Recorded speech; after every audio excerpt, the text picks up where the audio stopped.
All right. Good morning, everyone. Welcome to our last grand rounds of the academic year. So I'm really excited to get a chance to introduce our last chief resident grand round speaker, Dr. Amy Bier.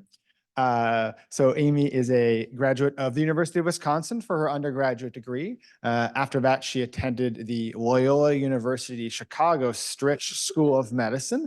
As you all know, Amy completed her residency here at UW. In her residency, Amy really distinguished herself as an outstanding clinician committed to sort of equitable and fair patient communication. She was active in our teach and global health pathways, and then won numerous awards for humanism in medicine and promotion of well-being. During her residency and chief residency, a big deal of Amy's scholarly work has focused on patient communication and ways to optimize that.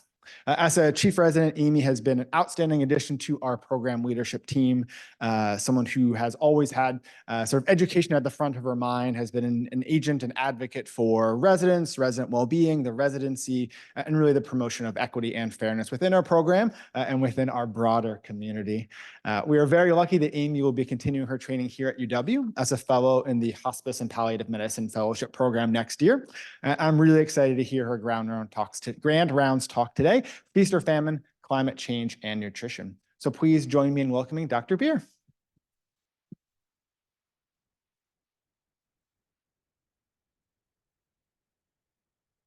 Good morning, everyone. Thank you for joining me for this talk, and thank you for that very kind introduction, Andy. I appreciate you all being here today. First, I would just like to start that I have no disclosures to report. These are two topics that I'm just really passionate about: climate change and nutrition, and I was really excited to kind of learn more about the interconnectedness of the two when I was preparing for this talk. So to start, here are some learning objectives for this talk. So my goal is to have listeners be able to outline the driving causes of climate change, define the broad impacts of climate change on human health, describe the effects of climate change on nutrition, and lastly, summarize recommendations for patients and ourselves to improve sustainable nutrition. That ties in nicely with my outline, so it's pretty similar. We'll talk about the broad impacts of climate change on health, local, national, and worldwide nutrition, nutrition and climate change, sustainable changes that we can all make, and then tools available for assessment. So as a disclaimer to start, this is not meant to be a doomsday talk. A lot of the things I'll be discussing are very scary and happening in real time, but my hope is to create reasonable concern to promote that we can promote change amongst, like I said, ourselves, our patients, and our communities. So to start, we'll talk about the broad impacts of climate change on health. So here you'll see an interactive world map that shows greenhouse gas emissions divided by country. This is based on emissions from all sources, which includes land use, and it includes carbon dioxide, methane, and nitrous oxide as greenhouse gases. And this is for the total emissions a country creates. As you can see, the USA, China, and India have the most total greenhouse gas emissions. And now I want to show you a second very similar map, and I'll toggle between the two briefly. So this first one is total emissions that a country creates, and this is per capita greenhouse gas emissions for a country. So as you can see, many of the countries are still kind of like the Americas, Middle East, and then Australia have the highest emissions per capita. But the major point of these two maps is that it's the high-income countries that have the most greenhouse gas emissions total and per capita. Conversely, it's the low-income and middle-income countries, particularly in sub-Saharan Africa, who have the lowest total emissions and lowest per capita emissions. So this is a graphic that I like to use to follow up on greenhouse gas emissions because it is from an article that kind of discusses how every part of climate change affects nutrition. So as you can see, it starts in the center with increasing carbon dioxide levels leading to rising temperatures, more extreme weather, and rising sea levels. And then as you move out to the final part of the circle/square, you can see the more indirect and direct effects of climate change on health. So this would include like increasing vector-borne diseases, increased respiratory illnesses, injuries, heat-related illnesses, cardiovascular events, conflict, migration, malnutrition, diarrheal disease, and mental health impacts, which pretty much encompasses everything that affects humans as health. So that's a lot of things. That's really overwhelming. So that is kind of like an broad overview of everything that climate change does to our health. So particularly of climate change on healthcare, I want to pause in the beginning of this talk and ask a question. If you could just humor me and raise your hand if you've experienced any impacts where climate change has affected your practice or your patients. Okay, I see a few people raising their hands more and more. So the point of this is healthcare is impacted very seriously by climate change. So anyone who works with patients, and I think any human should be raising their hands because climate change is affecting every aspect of the healthcare system. And it's important that we all recognize that. So some of the ways that it does this is it decreases access to health services and decreases the quality of the services provided, further contributing to the inequities and disproportionately affecting vulnerable populations. It can do this through many ways, but one example is that it leads to increased healthcare costs as systems have to care for people facing the immediate impacts or facing exacerbations of chronic diseases. Another example would be extreme climate events, disrupting access to care facilities that are damaged or closed, and then also transit systems that are disrupted as well to these care systems. And then patient care is affected by overcrowding at hospitals or breakdowns in the supply chain system. So I'm sure we can all relate to this because as our hospital is very full at all times, being a quaternary care center in the state of Wisconsin, our patients are often boarding on different floors than we might expect, boarding in the ED, waiting in the access center for days or even weeks on end to get here. And then also shortages of medications and other equipment that we may use to treat our patients. So it kind of, like I said, affects us in very direct and indirect ways. So not only does climate change affect our patients very severely, it also affects us as healthcare workers. So we face all the same effects that our patients may have, but we also have the increased challenge of caring for these patients, leading to increased rates of burnout while we are working. So now that I've kind of given a little bit of a doomsday intro into climate change and health, I want to talk about nutrition, which may feel a little negative as well. So we'll start with local, nationwide, and national nutrition. I promise the end will have some positive stuff. We'll get there. Just stick with me. So first, I wanted to start with this map of Wisconsin. So as you can see, this is a map that is divided by zip code, and it's for obesity rates in Wisconsin. It's a little older than some of the maps that I'll be showing you. It's from 2015 and 16, and it's from the World Atlas. And it shows estimated rates of obesity for all adults. And while like I said, while this is a little more dated, I find this map really interesting because unlike many others that estimate BMI and obesity or undernutrition rates, this is not self-reported data, which is why it's older. It's actually data taken from when people visited the doctor's office. So it's less comprehensive data, but more accurate than the data that we have from self-reported surveys, where people often underestimate their weight and overestimate their height. So as you can see, the dark pink or purple is the highest rate here, and then the lightest pink is the lowest rate, but that's still pretty high at under 41%. So you can see that down in Dane County, where we are in Madison, it's usually around 41% of adults being obese, but even within, when you zoom in, the rates vary quite significantly, anywhere from 16 to 41%, and statewide, it's similar with rates going from 16 to 66% of adults being obese. So moving on to a nationwide map, and this map feels a little aggressive because it's mostly red and orange. This is self-reported data, so it's again a little less accurate, but more comprehensive and catches more people.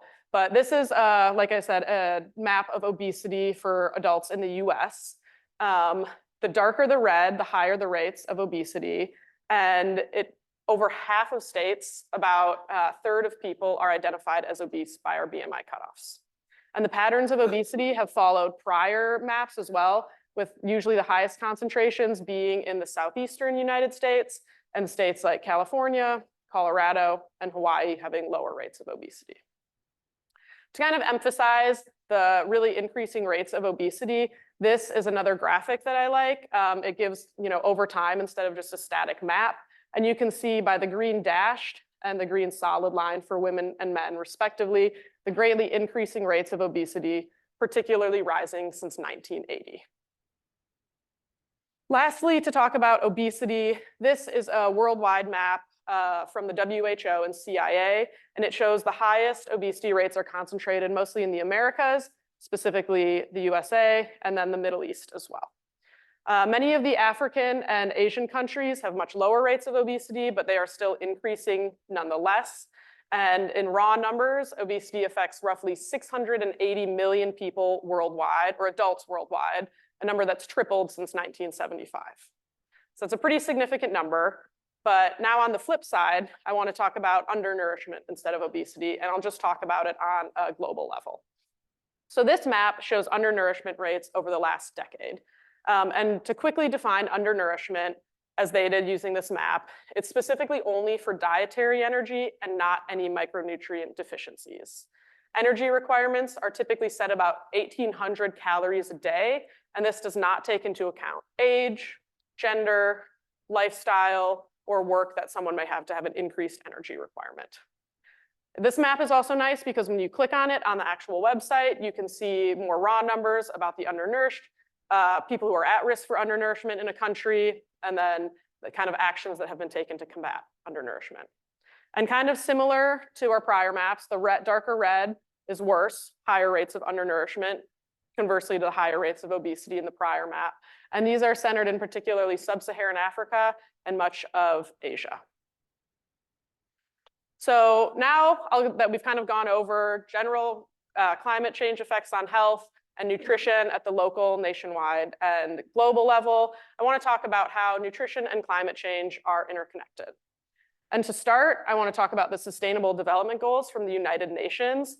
And this is just a snapshot. And the website, if you go to it, is really, really easy to navigate. It's really interactive, where you can see each goal in more detail and specific targets for each, depending on which country it's being enacted in. I'm not going to read them all individually to you because they're listed up there and there's 17, and that would take me a long time to read through. But overall, they're focused on promoting general health, equity, and well-being across the world. Each year, there's also a report on each of the goals showing publications, actions taken, events, progress made, and progress still needed to meet each of the 17 goals. So the report for 2023 was a mere 80 pages long, if anyone wants to read it. And most of the goals are focused on committing to international community and governmental bodies making true actions to make these happen. And then importantly, to kind of summarize these goals, the most important thing is in all of their definitions, they will have the word sustainable, which is in the title. So sustainability will be a theme throughout this talk, really creating sustainable diets that benefit both humans and planetary health. And before we really delve into it, I want to define what sustainable means. So sustainable is the capacity of being maintained over the long term and meeting the needs of the present without jeopardizing the ability to meet the needs of future generations. So it's really enough for everyone always, is an easier way to think about it. A couple more definitions for terms that I'll be using throughout this talk include undernutrition, which is deficiencies in energy or micronutrients resulting from either inadequate intake or the inability to utilize those nutrients. Malnutrition, which was previously thought of as synonymous with undernutrition, is actually now being brought in to mean undernutrition and overnutrition, with diets having too many calories and not enough micronutrients. This would include obesity as a form of malnutrition, which, like I said, will apply throughout the rest of this talk. And then lastly, there has recently been published the first comprehensive definition of sustainable diets, which are defined as meeting nutrition requirements with low environmental impacts, respecting biodiversity, are culturally sensitive, accessible, and affordable. So now that we have some definitions and the broad overview, let's talk about some of the papers that I looked at. So the first one is about climate change and obesity. It's from 2021, and it discusses the bidirectional relationship between global warming or climate change and obesity. It reflects on the idea that with rising atmospheric temps, people have less adaptive thermogenesis, they become less physically active, and ultimately produce a higher carbon footprint, which then feeds back to increased greenhouse gas emissions and higher temperatures. So I'll kind of show you that on this somewhat busy graphic. But I really like it, and I think it summarizes this paper nicely, because there's a lot of complex links between climate change and obesity. So you can see that land use, urbanization, and motorized transport, or as well as agricultural productivity, all lead to climate change and obesity through multiple pathways, with excess greenhouse gases, changes in the nutritional value of foods, and decreased physical activity. And all of those things are also affected by industrialization, population growth, and the fossil fuels that we use. So climate change also directly affects obesity by food supply chain changes and price shock value due to increasing in food prices and less nutritionally adequate food available for people. And then the adaptive thermogenesis that I mentioned, which feeds into the cycle. So then these increased rates of obesity tie back to having elevated energy consumption overall, and it becomes this endless feedback loop. So to give some more concrete numbers, because that's at least easier for me to understand, obesity can be associated with around a 20% greater greenhouse gas emission compared with a normal weight state. This could be due to multiple things, including oxidative metabolism from greater metabolic demands, food production with increased food consumption, and auto or air transportation with greater body weight using more fuel. To go back to the thermogenesis piece, it's interesting because our thermogenesis makes up a lot of our basal energy expenditure. And as we see the changes in thermogenesis, because many of us are spending time in ambient, comfortable temperatures, we're decreasing our thermogenesis, meaning we have decreased basal energy expenditure, predisposing us all to become more obese.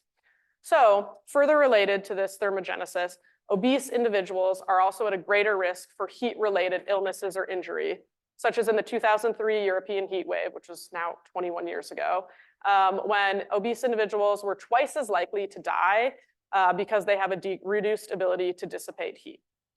So all of this to say, to summarize this article, is the point, the clear interconnectedness of climate change and obesity and how they positively feed back into one another.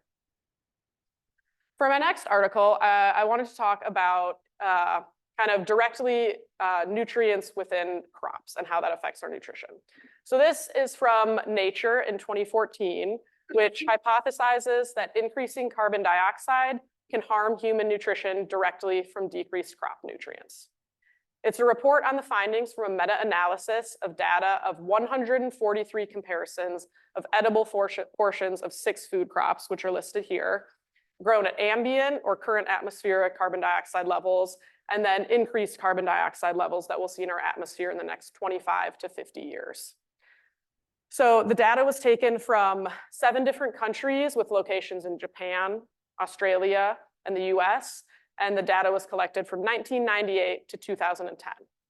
Over 40 genotypes were tested over 1 to 6 growing seasons at the differing levels of carbon dioxide. Like I said, current levels of carbon dioxide and the ones we're projected to reach in the next few decades.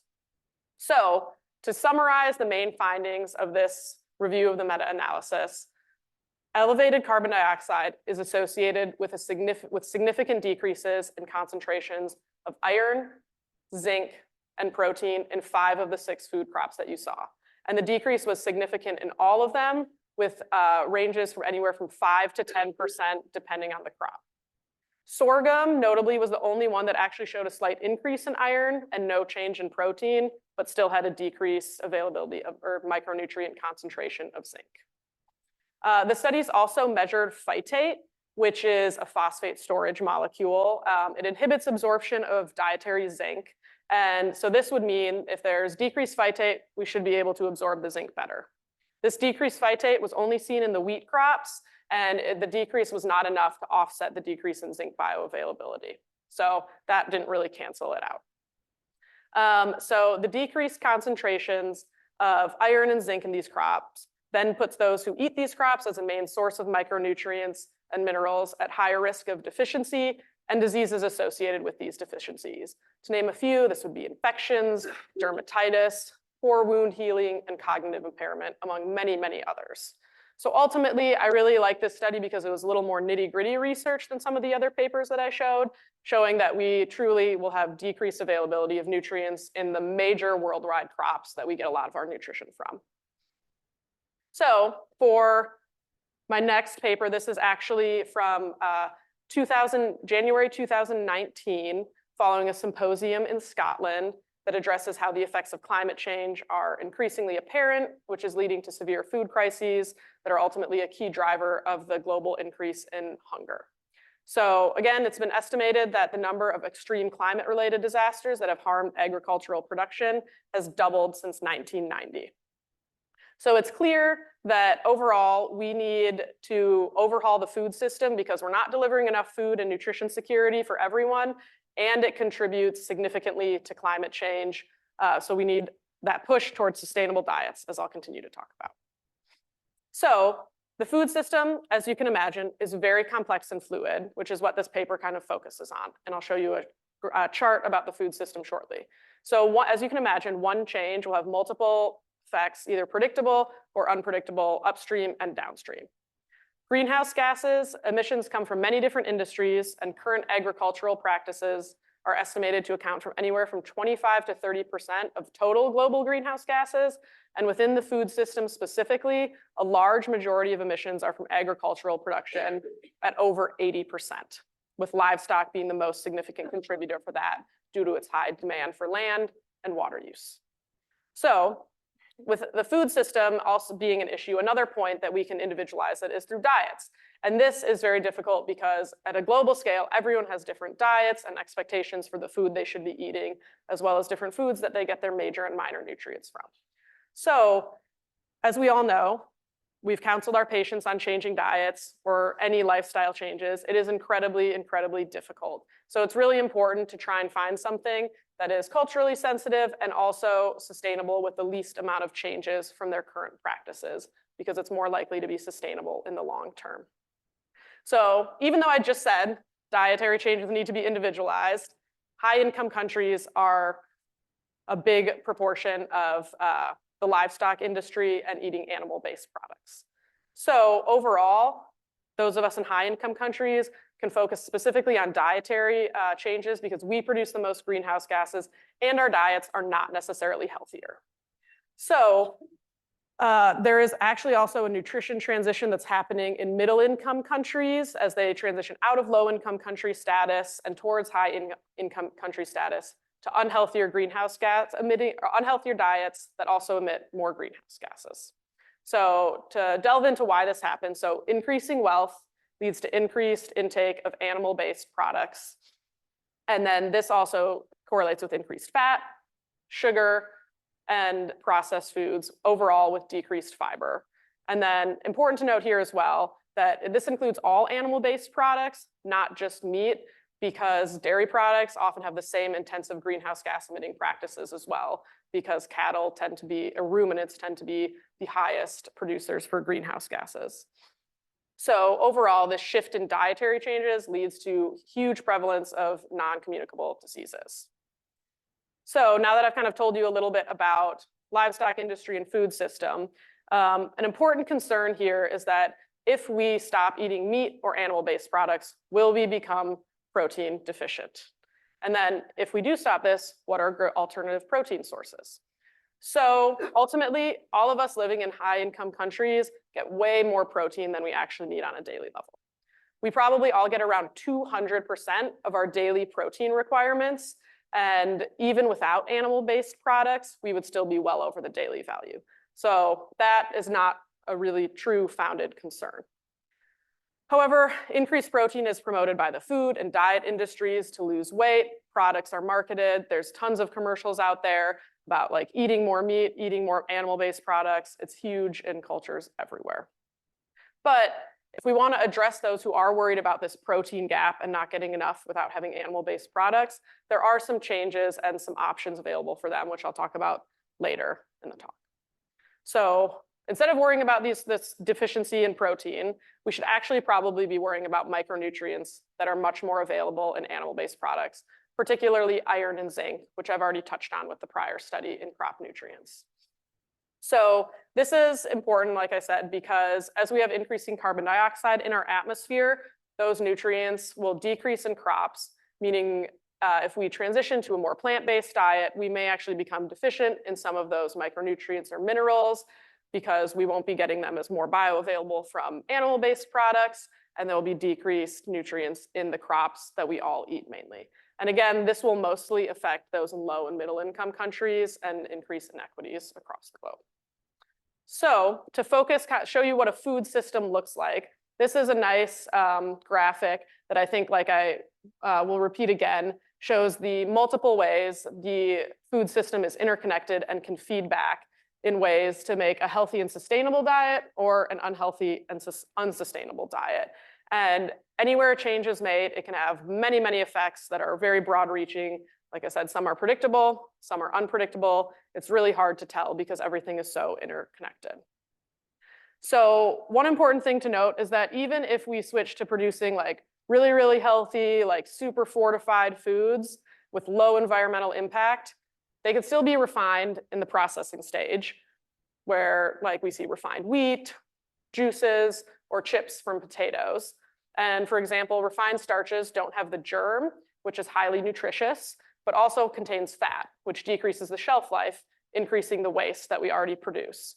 And to give numbers of how much we waste in high income countries, about 25 to 30% of food is wasted. So that's a pretty significant number. So that example is to really point out that this is not just like a one-shop stop fix all for everything, that whatever you do, it'll have multiple effects, positive and negative.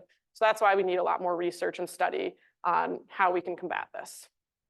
One way some countries are doing this is revising their dietary guidelines to include environmental sustainability, again, most often in high-income countries to reduce meat consumption. But many countries still have not done this. The US has not, for example, included sustainability in our dietary guidelines. And then having dietary guidelines is great, but enforcing them or promoting people to follow them is a whole nother story. So that's really where the difficulty is. And particularly, reducing meat in many cultures is difficult because it's the center of the meal. And at least for myself, who grew up in Minnesota, meat is with like every meal, always. And I'm sure many of you had similar experiences. We have festivals and everything centered around meat. Bratfest was this last weekend. Don't get me wrong, I love Bratfest, but it's not good for the environment and probably not for our health. So as we have this increased demand for meat and growing population, it'll only contribute further to the problems with health issues as well as furthering climate change.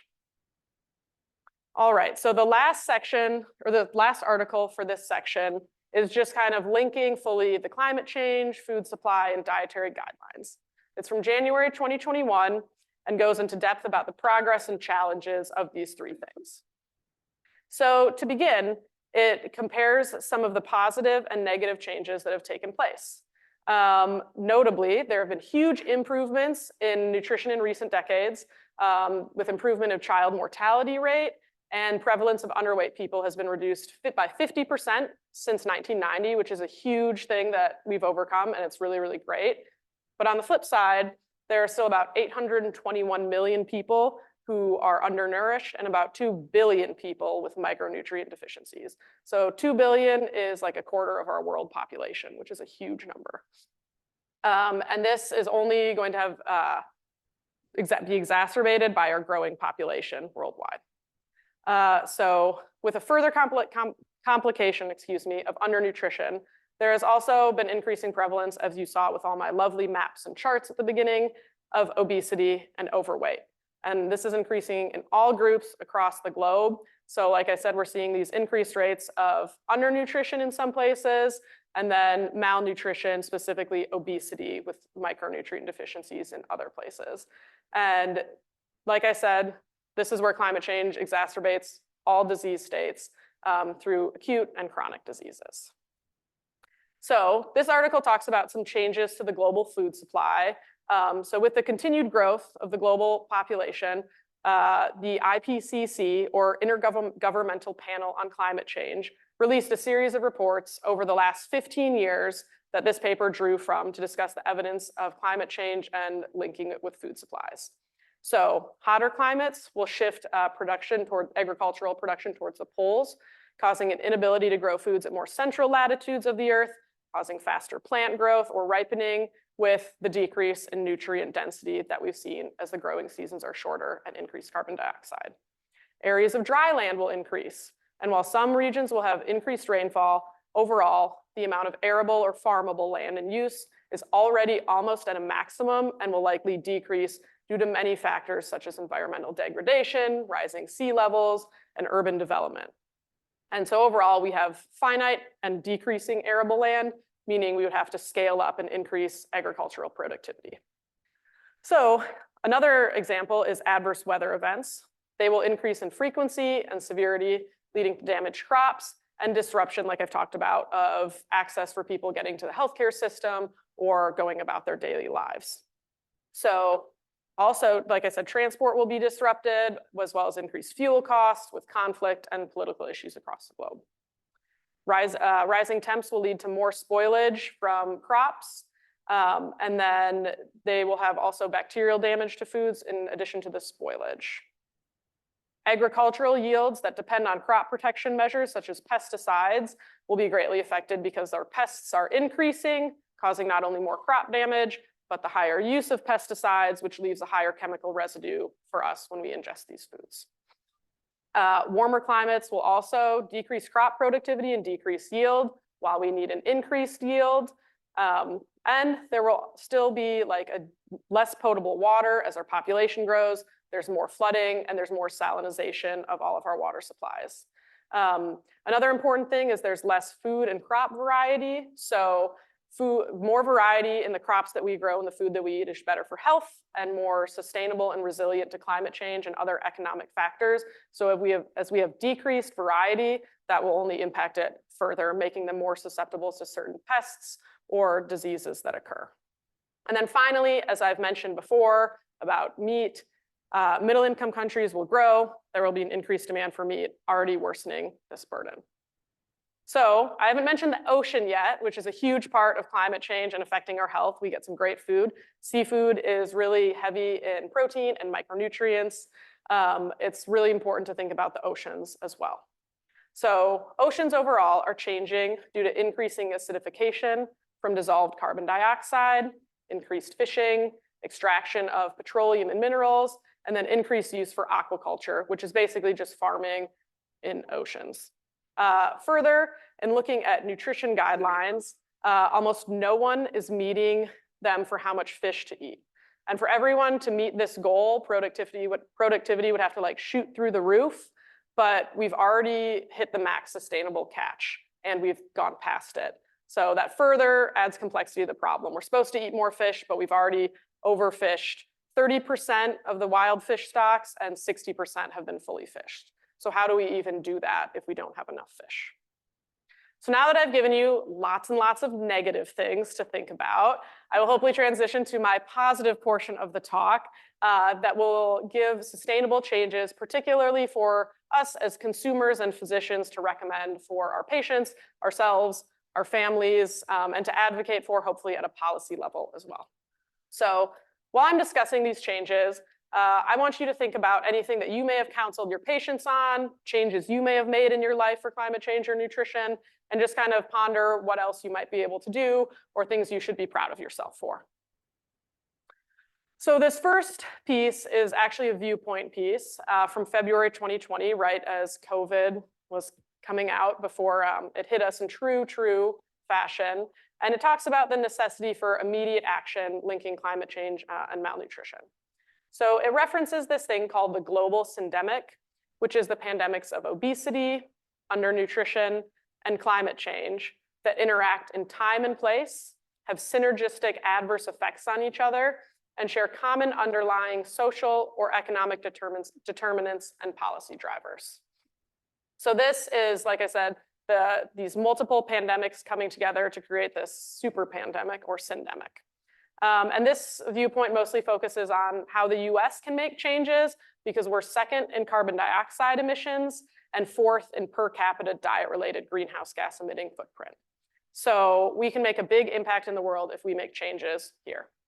And there's also limited time. So chronic health conditions are burdening an already suffering healthcare system, particularly with our aging population and a more comorbid young population, with all compounded by climate change happening at a very alarming rate. So the author here came up with this graphic that I like. It's again, you've seen a lot of graphics and maps. But I also really like this one because it shows how connected climate change and nutrition are, and that changes can be addressed at any point to lead to more positive endpoints. So as you can imagine, policy or governmental shifts would have the greatest impact for the boxes in red. But for this talk, I really want to focus more on individual changes because that's stuff that we can do in our daily lives. So some examples of actions that can be taken, which have double or triple positive effects, would be diets lower in meat, particularly ones like the Mediterranean diet, are estimated to decrease greenhouse gases by 72%, land use by 58%, and overall energy consumption by 52%. And then these diets that are better for the planet are also better for our health and shown to have a lower risk of cardiovascular disease, diabetes, cancer, stroke, which some experts think could reduce mortality anywhere from 6 to 10%, which is a huge number to think about. Another thing would be shifting from cars to public transport, which in the same vein allows more movement for us and emits less greenhouse gases as well. So those are just a couple of the examples for individual changes that we can make. To briefly touch on the policy level again, the adoption of these recommendations in federal policy has been strongly opposed by many food industries, particularly the beef industry, leading to the DHHS and USDA to say that sustainability was outside the scope of the dietary guidelines for Americans. So other high-income countries, like I said, have included sustainability in their dietary guidelines, and unfortunately, the US is not yet one of them.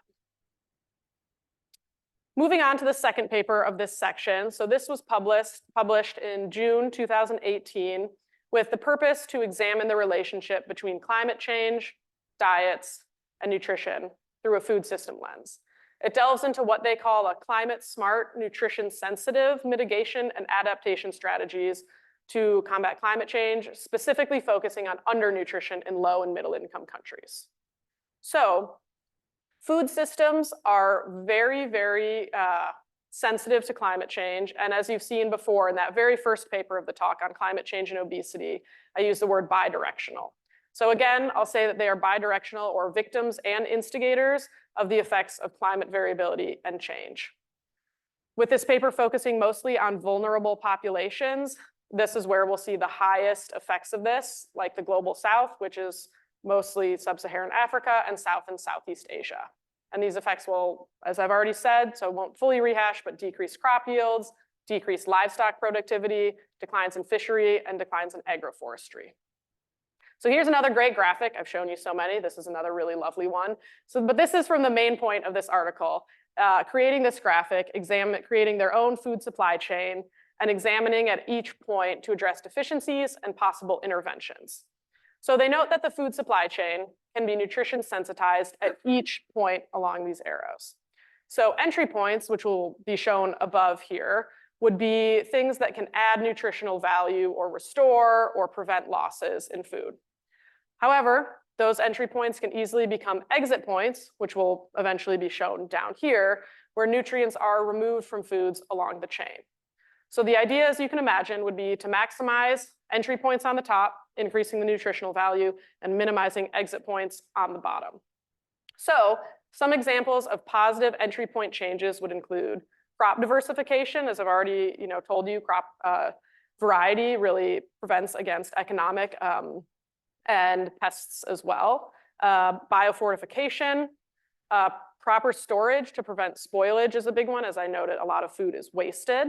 Other preservation methods that don't rely on salt or sugar or unhealthy fats, more equitable distribution of foods, importantly, improved marketing on nutrition and sustainability with benefits of certain food, and then teaching consumers about preparation of nutritious foods as well as proper preservation. So some exit points, or where nutrition can be lost along this food system, would be not having access to fertilizer or irrigation to grow crops, or spoilage of foods from extreme heat, or disruption from other weather events. Nutrient losses during processing and addition of unhealthy additives, Advertising for unhealthy foods and mixed messaging, it's really unclear. I'm sure every time we all turn on our TVs, like I said, there's all these crazy commercials about eating these foods and highly processed foods and everything, and it really doesn't make a lot of sense to your average consumer, even people who have studied nutrition. So really changing the lack of general nutrition as well for the general population. So this is just another kind of like summary table. I don't expect you to read this all, but it summarizes some more of the changes that we just saw as well as additional ones to make this a full climate smart food system. So the important takeaways from this table is that a climate smart food system engages the producer and consumer decision-making through triple win scenarios that improve food productivity while minimizing loss, reducing greenhouse gas emissions from agriculture, and implementing adaptation strategies for the most vulnerable populations. So other further changes that could be made would be growing more nutrient-rich foods, and companies can also create more nutritious processed products through fortification. We already see this with our cereals that we eat for breakfast, potentially. Those are highly fortified. So if we can do it for those foods, we can do it for lots of other foods as well. Another thing would be consumers making better choices, leading to decreased waste in high-income countries and eating foods with lower environmental impact, particularly plant-based diets, and then using preservation techniques that are safe and healthy and could minimize the need for cold storage. So overall, I really like this article because it addresses the complex interaction of climate change with nutrition and gives us concrete positive ways that we can make changes, all the way from an individual to a policy lens. So my last and final article, and my favorite article, is a narrative review from the literature from Rutgers in 2021 in the Journal of Nutrients. It notes that malnutrition in all forms is quite widespread, but it offers actionable solutions to combat this through sustainable diets for the planet. To note, they chose a narrative over systematic review to have a less structured and more open discussion rather than a very specific query about the topic, and it includes a variety of articles, such as original research, systematic reviews, commentaries, and guidance documents at the local and national level from governments. So all the data that's been used here and that we are gleaning from is since 2010, and the authors would continue to include new data as it was released and they were writing this paper. They were reviewed by all three authors, and then the themes were discussed until 100% agreement was reached amongst them. So important to note as we go through, there were three assumptions made in this review. The first one is that consumer-focused, actionable, sustainable diet recommendations should be provided for the purchase or acquisition of food, as well as regarding its preparation, consumption patterns, and storage, as many other factors are out of the consumer's control. Number two is that it is most prudent to focus on consumer strategies for those in high-income countries, as we have the highest ability to make positive, sustainable diet changes. And for the third, sustainable diet recommendations must be beneficial for planetary and human health, having that double positive effect. So as we move through this talk and article, there are 5 recommendations I'll be discussing in order of the most impactful to the least impactful on promoting sustainable diets. So the first one would be shifting to a more plant-based diet. I've discussed lots of data showing that animal-based products worsen climate change through many ways, and I won't rehash them all here, but they also have a poor return on investment for calories provided in exchange for those consumed at just 3% on average for beef cattle. Regarding health, as we've talked about, they increase the risk for cancers and other non-communicable diseases. So this graph shows greenhouse gas emissions comparing animal-based products and plant-based products, which is ABPs and PBPs. It shows kilograms of carbon dioxide equivalents per kilogram of food. So as you can see, the products that create the most greenhouse gas emissions, pretty much all up here, are animal-based products. And most plant-based products are quite low, with all plant-based products being underneath 10 kilograms per kilogram of food. And then nuts is at the very bottom, and they actually have a negative impact on greenhouse gas emissions, which is very fascinating and another talk in itself. So I think it's important to note that if we emphasize this, like this is so minimal compared to just beef cattle, which is well over 50, probably upwards of 60 kilograms per kilogram of food. So it's a change that we can all make. So as I said before, people who are worried about this protein gap or losing animal-based products, there are some changes that we can make that are similar, if not almost the exact same to plant or animal-based foods. One of those is existing plant-based foods. So often legumes, soybeans, stuff like that has a high protein content. That's where much of our plant-based meats come from.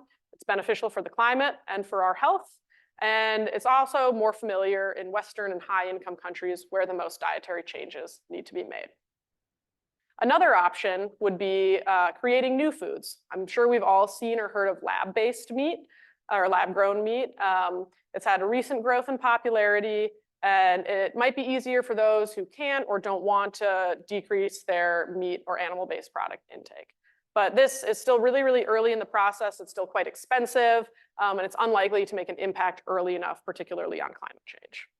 And then would still have the same deleterious health effects as well, because it is still, even though not conventionally grown meat, it is still meat down to its biological level. Lastly, alternative protein sources such as insects. So I don't know if anyone here has eaten insects or regularly eats them. I have not. But they are actually really, really good nutritionally. They have lower land use, and they can be farmed on waste that is not suitable for humans. There are a few issues, though, like scaling up production, and then the fact that insects are also bioaccumulators of heavy metals and contaminants. So that could be a problem as well. And then lastly, another problem is the social acceptability across cultures. In high-income countries and Western cultures, we are quite unfamiliar with eating insects as a staple of our diet. Other countries around the world are much more familiar with this. So I think if we can get past that or over that hump, we might be able to do it. I've recently seen mosquito burgers marketed a couple places. I don't know if anyone's had those. I personally have not, but maybe next time you go out to eat and they have it, you can give it a try. And this little graph just kind of shows what I just talked about with plant-based meat, cultured meat, and insect meat. So for the second recommendation that would have the most impact on climate change and human health would be mitigating food waste. So food loss and waste refer to the edible products of foods that were intended for human consumption, but were discarded or diverted elsewhere and not ultimately ingested by people. More specifically, loss is pre-retail, whereas waste is at the retail or consumer level. So to assist in managing food waste more effectively, food waste hierarchies such as this one have been created, which communities and other governments have implemented. Overall, the first step is to reduce food waste throughout the entire system. It's notable that 61% of waste is at the consumer level. And then ideas to decrease this would be like reusing food to feed other people, such as like non-perishable foods, as well as recycling feed to livestock, and then recovering energy by composting or using it in industries. So another option besides these food waste hierarchies is promoting food resource management, or the ability to buy and grow, prepare, and store food that meets nutritional needs. So these are often community education programs, which have helpful behaviors such as proper understanding of utilizing the date on packaged foods, utilizing leftovers, realistic expectations on food appearance in grocery stores, avoiding buying in bulk. In particular, I love Costco, but probably don't need to buy all my food in bulk, and then proper food storage as well. So this is kind of an important thing to think about when you're eating or purchasing your food, ways that you can reduce waste. The third one is to limit the consumption of ultra-processed foods, which I also love, so this is really hard. As you can all imagine, these include soft drinks, sweets, anything that's highly processed overall or undergoes chemical and industrial processes with the addition of non-food ingredients such as preservatives, food coloring, or emulsifiers. So some are marketed as healthy, but most are high energy and low nutrient foods that are frequently overconsumed. It's likely from the higher palatability and low level of satiety that typically comes from these low protein and fiber content of these foods. So UPFs are also associated with intensive agriculture. We don't have a ton of data because they're relatively new and all-encompassing, but there was a model from Australian data that showed lower quality diets, aka higher in UPFs, had a 307% larger impact on greenhouse gas emissions than diets based on the Australian dietary guidelines. And so while we only have that small subset of data for greenhouse gas emissions related to ultra-processed foods, there's very, very clear data on the UPF's detrimental detriments to human health. So in high-income countries, our caloric contribution from UPFs is upwards of 60% of all calories consumed. And this is only increasing in low and middle-income countries. And it's linked to all those non-communicable diseases that I've been harping on before: cancer, type 2 diabetes, cardiovascular disease, and metabolic syndrome. There have been no positive health effects from UPFs. And there is actually data that has been shown that in a controlled environment, humans who matched calories, fiber, and macronutrients gain more weight on a UPF diet than a minimally processed diet. So that's an important thing to keep in mind as well. For the fourth recommendation, it's engaging in local food systems.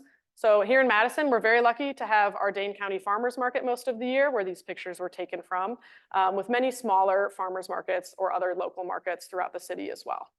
There's been a big shift in recent years to promote local food systems, but there's no clear definition. In the US, we say it's local if it's grown within 400 miles, which is still pretty far. France says within 93 miles, so much, much less. It's really hard to establish the true environmental impact of local versus global food systems, since they're often intertwined, and the global food system has much more support than local food systems. And food systems also often rely on the consumer more to get to the foods that they want to purchase, or driving farther, which is very dependent on local infrastructure as well. So ways that they can have a positive impact, they outperform global food systems in biodiversity, animal welfare, and resiliency, because they have more variety. There's better access to fruits and veggies, particularly in low-income areas. And people feel better and think they have better health when they are eating locally grown foods. They can also better respond to crisis situations, such as economic changes, climate change, and pandemics, such as, in past recent years, we've had bird flu, we've had swine flu, we've had COVID, we've had the blockage of the Suez Canal, so they can respond a lot better to any kind of disruption in the economic or supply chain. The last recommendation for positive impact would be choosing sustainable seafood. So as we've talked about, there are many health benefits to seafood, and none of us are meeting the recommended daily intake of seafood, but there are tons of sustainability issues. Overfishing has continued despite increasing surveillance and policy action. And then those who overfish often do other bad things as well, like importing illegal or unregulated seafood, renaming or mislabeling seafood, and then accidental bycatch of non-seafood marine life, which affects the whole ecosystem. In the last 50 years, aquaculture has expanded greatly. This is kind of a picture of what aquaculture might look like, which is just farming in the water, a very controlled environment to grow seafood, which has created new issues. But the good news is, from 1997 to 2017, aquaculture has grown leaps and bounds in sustainability, which is really, really important and great news, because there are lots of negative effects that can happen from poor aquaculture practices. Importantly, two big kind of seafood-based things would be farmed filter feeder bivalves, which are like oysters, scallops, and clams, and seaweed, having a really good double positive impact, as they both purify water and can absorb carbon and are great nutritionally wise for us. It's also important to know that seafood that's low in the food chain is much more sustainable, such as like small ocean fish, herring, and mackerel. And then the things that are higher in the food chain tend to be worse for the environment and disrupt food ecosystems, and are overall more bioaccumulators potentially of toxic substances. One important thing to note, as I'm sure you've all seen when you go shopping for seafood, there has been a big increase in confusing labeling on packaging or rating systems on seafood, and there's no clear definition. I think of it like supplements. There's no regulation about what a certain rating system has to mean. That's all third party. It's not from any governmental body. So if something says sustainably caught or farmed, it's really confusing, and there's no rules or regulations to it all. So if you were confused as well, we're in the same boat. So overall, seafood is really, really nutritionally dense, but does have high sustainability concerns. So the good news is, like I said, aquaculture is improving, and we're moving towards those oysters, clams, smaller shellfish, as well as seaweed for some of our nutritional needs. So I'm running a little bit short on time. This is just kind of summarizes some of those changes from this study that I've talked about, so I won't go over that in too much detail. To highlight changes that UW Health has made, We have made some significant pushes towards sustainability. So on Earth Day 2022, we announced our participation in the nationwide Better Climate Challenge and became one of the first health systems in the country to join the challenge, committing to reduce greenhouse gas emissions by at least 50% within 10 years. So some examples of this would be turning off lights, dimming lights, reducing waste, implementing renewable energy, and then increased efficiency as well. So we are also now the largest solar canopy in Wisconsin that is over at the East Park Medical Center. So that's huge, great news in terms of sustainability as well. All right, very last part of the talk, which is very short. So tools available for individual assessment that you can use. This here is from a website, footprintcalculator.org, that is a screenshot showing my carbon footprint and how many Earths it would take if every single person lived like me. So it's more than we have, it's more than one, which is not good. And it also tells you when your overshoot day is. So this is when you've used all the resources for the year, and then you've had your greenhouse gas emissions for the year. So I encourage you all to do this and be as honest as you can. It's really interesting. And then you can get a more detailed look at where your carbon and greenhouse gas emissions come from, your ecological footprint, and then in graph form for people who are more visual learners. It takes less than 5 minutes. I really encourage people to do it. Footprintcalculator.org. Do it when you're walking to your next meeting, in between patients. It's really, really helpful and makes you more aware of places that can be a locus for change. So to kind of summarize here, I just want to leave you with some final points, and hopefully you'll have some hope and see positive changes that you can make after this talk. So unfortunately, climate change is here, and it's affecting our health in many ways. So it's necessary that we have to find adequate, sustainable nutrition because it's a very, very serious concern as climate change progresses.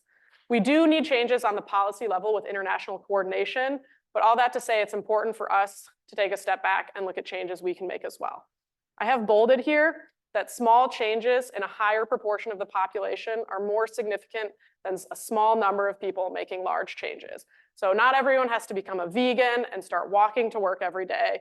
Maybe try meatless Mondays or something easy, something sustainable, because if we all do it, it'll have a big impact. And lastly, I want you to be able to provide knowledge to your patients and implement these changes in your own life. Finally, thank yous. So I couldn't have done this without any of these people up here and many, many more people that are not on the slide because I was limited by space. But first and foremost, I'd like to thank my husband, Joe, who came here after his last night shift in 2 weeks. So kudos to him. Round of applause for Joe. But he has supported me unconditionally through everything.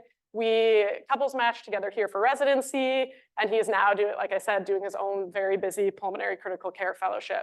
So he always pushes me to be a better person and a better doctor. So thank you, Joe. I would also like to thank my family, a couple of, I think, who are zoomed in, my brother, sister, and parents. They have made me the person I am and have supported me throughout my whole life. So I really appreciate that. And then my incredible co-chiefs who have helped me survive this year. So Kelsey, Carolyn, and Mike, they've been a sounding board for all the decisions, reading every email that I send, through their ears to make sure it's okay to go. And then also tolerating all the chaos that I create in the chief office. And then all my mentors who have provided invaluable support over my years as resident and chief, I really appreciate you all. Thank you for all the advice. You've got me to where I am, and I will continue to utilize your mentorship throughout my year here. And then also our amazing admin staff. They have helped me infinitely this year and throughout residency, so I really appreciate it. And then all of the residents as well. You've made chief year incredible. I've loved working with you all, and you're the reason I became a chief. So thank you, everyone, for coming to this talk. I really appreciate it. And here are my references. All right. Thanks, Amy, for a wonderful talk. A lot to think about. Maybe time for a question or two.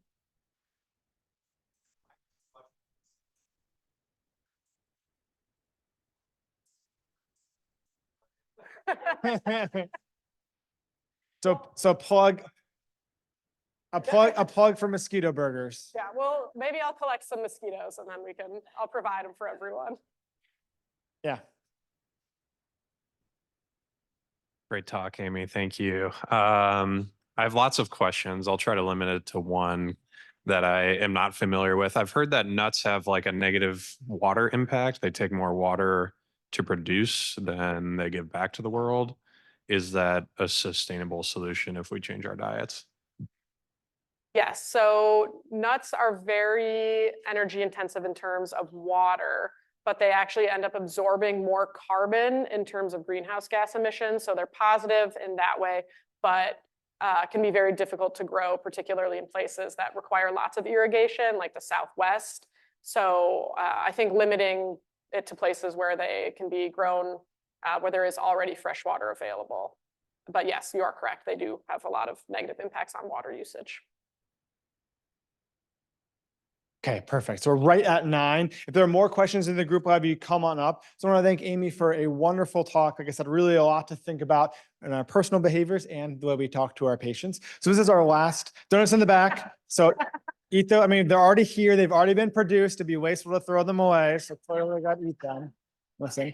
And so this does conclude grand rounds for this academic year. So thanks everyone for coming, for engaging. And we look forward to seeing you back in the next academic year for more great grand rounds. Thanks, everybody.